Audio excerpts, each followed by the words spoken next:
فتح بیت المقدس کا عجیب سفر۔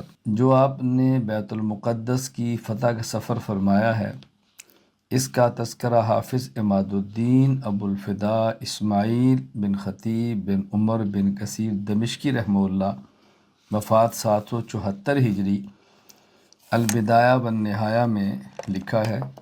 میں اس کی کچھ اقتباسات آپ کی خدمت میں پیش کرتا ہوں۔ ولما قدم الشام لفتح بیت المقدس کان علی جمل اورق تلوہ صلعته للشمس لیس علیہ قلن صبح و امام قد طبق رجلیہ۔ تفصیل ہے، میں عربی عبارت چھوڑ کر مختصر اس پر گفتگو کرتا ہوں۔ جب حضرت عمر رضی اللہ عنہ بیت المقدس کی فتح کے لیے شام آئے تو آپ ایک خاکی رنگ کے اونٹ پر سوار تھے، اور آپ رضی اللہ عنہ کے سر کا وہ حصہ جہاں سے بال جڑے ہوئے تھے دھوپ میں چمک رہا تھا، یعنی اگلے حصے سے کچھ بال مبارک گرے ہوئے تھے۔ اس وقت آپ کے سر پر نہ عمامہ تھا نہ ہی ٹوپی تھی، گرمی تھی اور آپ اس سفر کے اندر چل رہے تھے۔ آپ رضی اللہ تعالیٰ عنہ نے پلان کے دونوں حصوں کے درمیان رکاب کے بغیر اپنی ٹانگوں کو جڑا ہوا تھا، اور آپ رضی اللہ عنہ کا اونٹ پر بیٹھنے کے لیے بچھایا جانے والا کپڑا مینڈے کی اون کا تھا، وہی آپ کا تکیہ تھا۔ اللہ اکبر۔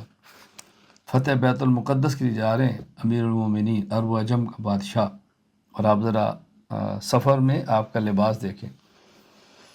آپ رضی اللہ عنہ کو بچھونا ہوتا وہی آپ کا تکیہ ہوتا، جہاں پڑاؤ ڈالتے وہی آپ کا بچھونا ہوتا، سبحان اللہ۔ اور آپ کا تھیلا چھال سے بھرا ہوا تھا، جب آپ سوتے تو وہی آپ کا تکیہ ہوتا، اور آپ کی قمیص کھردرے کپڑے کی تھی جو پرانی ہو چکی تھی، گریبان پھٹ چکا تھا۔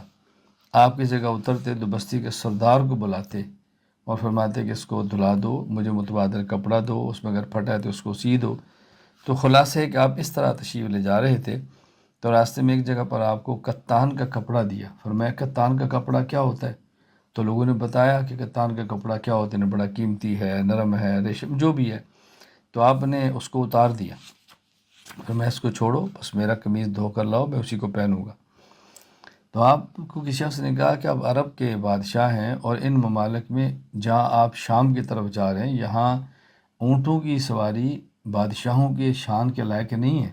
تو انہوں نے آپ ایک سواری دی، خچر، آپ اس میں بیٹھے۔ جب خچر پہ بیٹھے تو اس نے بہت تیز رفتاری سے چلنا شروع کیا۔ حضرت عمر رضی اللہ تعالیٰ عنہ نے فرمایا کہ احبسوا ما كنت اظن الناس يركبون الشیاطین، اس کو روکو، میرا خیال ہے کہ شیاطین پر سواری مناسب نہیں ہوتی، میرا نہیں خیال کہ لوگ شیطانوں پر بھی سوار ہوتے ہوں، بس میرا اونٹ ہی مجھے دو، میں اسی پر چلتا ہوں۔ مقصد ایک اونٹ ہے کہ دھیمی رفتار سے، تواضع سے، عاجزی سے چلتا ہے، خچر کی وہ رفتاری نہیں ہے۔ اس کا معنی نہیں کہ خچر پر سفر جرم ہے، یہ معنی نہیں ہے۔ حضرت عمر رضی اللہ عنہ میں ادا عرض کر رہا ہوں۔ تو آپ یوں گئے، فتح بیت المقدس ہوئی۔ وہاں حضرت عمر رضی اللہ تعالیٰ عنہ نے کس طرح مسلمانوں کی جان، مال اور عبادت کا تحفظ کیا، آپ ذرا اس کو دیکھیں۔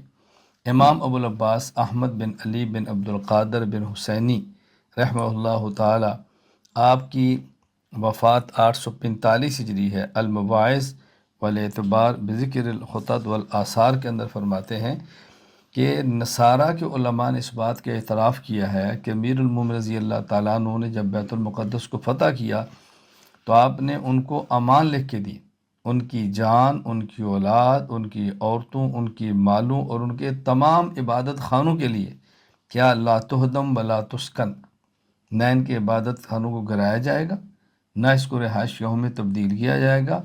اور پھر حضرت عمر رضی اللہ تعالیٰ عنہ ایک وہاں کنیسہ تھا قمامہ کے نام کا گرجا، اس کے درمیان میں بیٹھے باتیں کر رہے تھے۔ جب نماز کا وقت آیا تو آپ وہاں سے نکل گئے، اور اس کنیسہ کی جو سیڑھیاں تھیں دروازے کے باہر اس کے اوپر آپ بیٹھے، اور پھر آپ نے بطرک جو وہ پادری تھا، اور آپ نے وہاں سیڑھی پر گئے اور ایک سیڑھی پر اکیلے نماز پڑھی۔ اللہ اکبر، یعنی نکلے باہر گرجا گھر سے، سیڑھیوں کی طرف گئے، ایک زینے پر نماز پڑھی اور وہیں بیٹھ کے، اور بطرک پادری سے کہا کہ لو صلیت داخل الکنیسہ لاخذ المسلمون من بعدی وقالوا ها هنا صلی عمر، اگر میں کنیسے میں نماز پڑھتا تو مستقبل میں مسلمان اس گرجے گھر پر قبضہ کرتے اور یہ کہتے ہیں یا عمر نے نماز پڑھی ہے، تو میں نے اس کے تحفظ کے لیے نماز باہر پڑھی ہے۔ پھر فرمایا ایک خط لکھ دیا تحریر، اللہ یصلی احد من المسلمین علی الدرجۃ الا واحد واحد ولا یجتمع المسلمون بها للصلاۃ فیها ولا یؤذنون۔ آئندہ اگر کوئی مسلمان یہاں پر آئے تو کنیسے کے اندر باجماعت نماز نہ پڑھے، باہر سیڑھی پر اکیلے نمازیں پڑھیں اور ان کے کنیسوں کے اندر اذانیں نہ دیں۔ یعنی کس حد تک آپ نے عیسائیت کے گرجا گھروں کی حفاظت کی ہے۔